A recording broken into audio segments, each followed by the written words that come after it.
All right, so we're focusing on that now. Further steps being proposed to be taken to enhance the credibility and integrity, if you will, of the forthcoming 2019 general elections. Well, now we've got Mr. Bala Isa, who is a legal practitioner, to look through some of these issues from the point of law and see what he makes of it. Good morning, and thank you for joining us today on the program.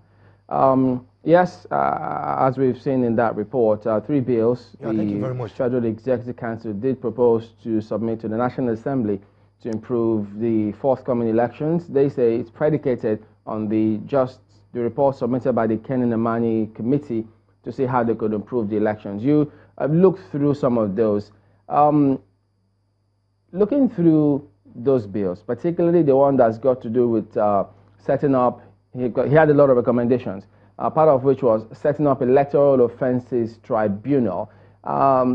First of all, submitting it to the National Assembly, do you see them reconvening, attending to it to the extent that, yes, we will have those provisions and then reflect and strengthen the forthcoming elections?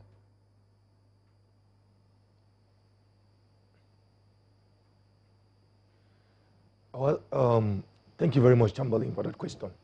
The thing is, the timing is suspect.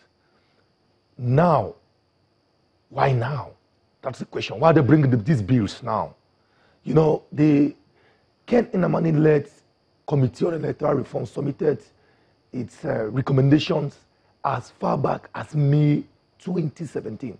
This is over a year, about a year and some months. And it's just now, a few months to the election, a few months to the end of this administration, that they are talking about submitting a bill to the National Assembly that will amend the Electoral Act, a bill to the National Assembly that will set up the Electoral Offices Commission and the Electoral Tribunal. So the timing is wrong. The timing is suspect. To me, it's like trying to play to the gallery. It's not looking like the government is actually sincere about effecting any change in electoral reforms, as in right now, sending the bills right now to the National Assembly. It is like this is a move to be in the good books of Nigerians. It's a move it's playing to the gallery, trying to create a complexion to look as if, okay, we are doing something in that regard. So you were elected in 2015, you set up an electoral reform committee, and the committee submitted its report in 2017, and you're sending the bills now. So assuming the National Assembly is able to reconvene to consider these bills, even if they can do that in 1 month, assuming without conceding, they can do that in 1 month.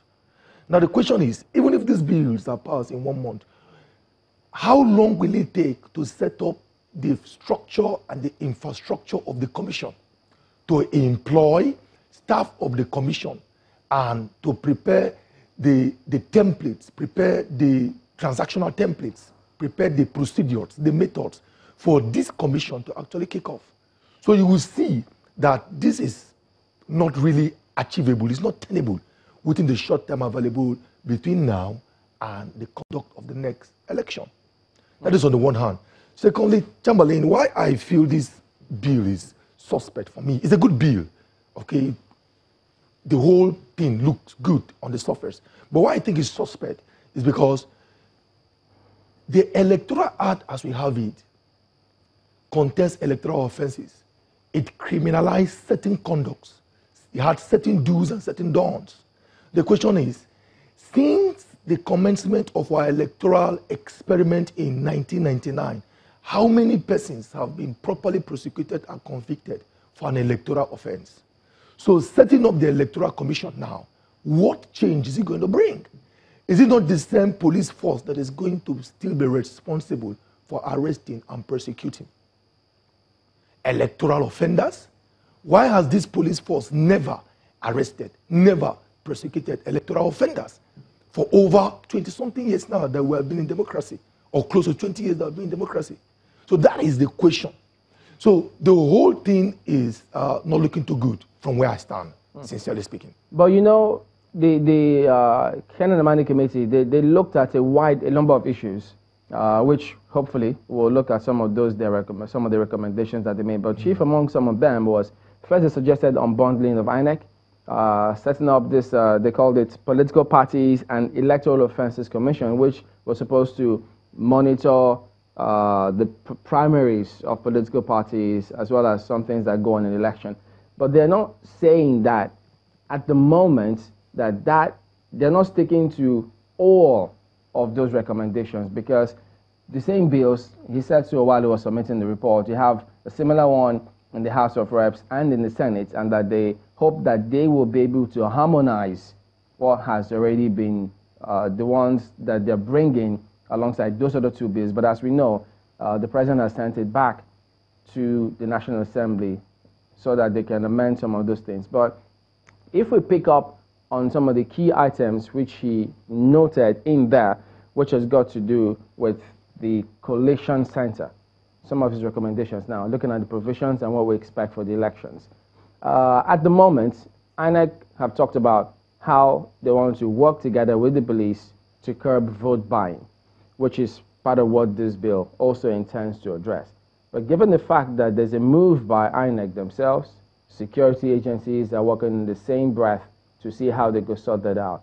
Couldn't we say that even though you think that this may be late, they seem to be on the same page to curb that? Do we have any reason to worry when it has to do with strengthening the forthcoming elections?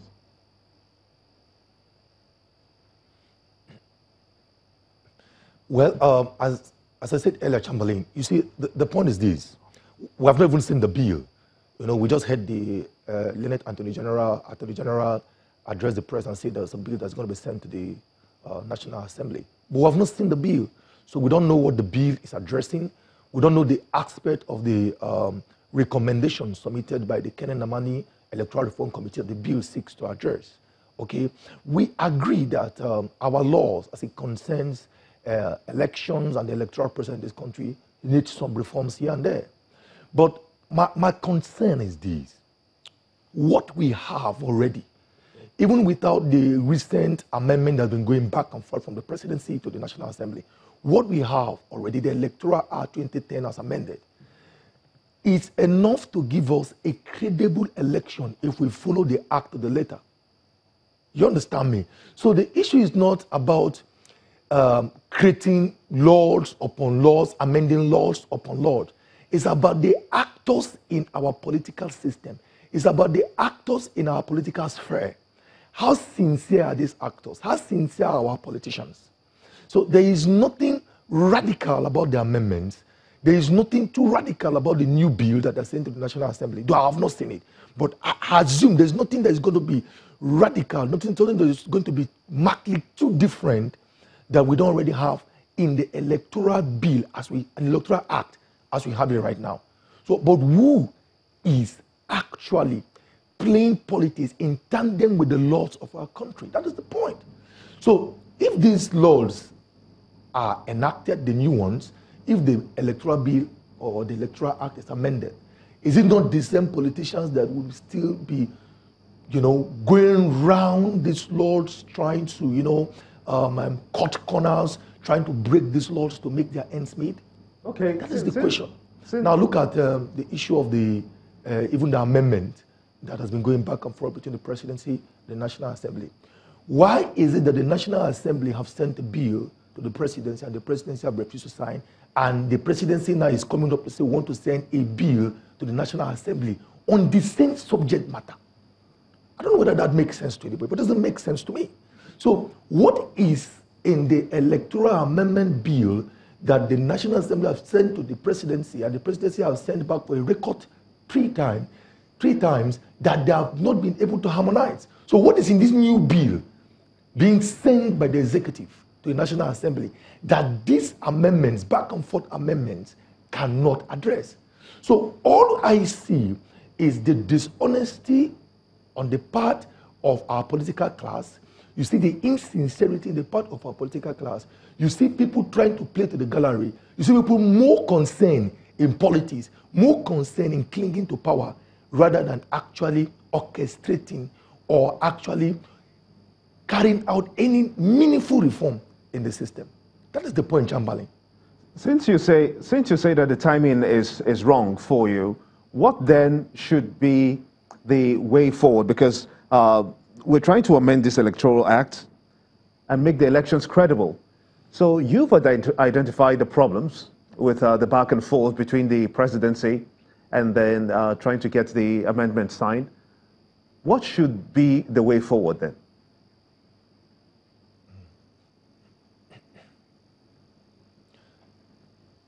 What I think is this, you know, the second electoral bill that was sent to the president that he declined his assent and sent it back to the National Assembly. I think that bill, apart from the sections that made the president not to sign that bill, that bill is good.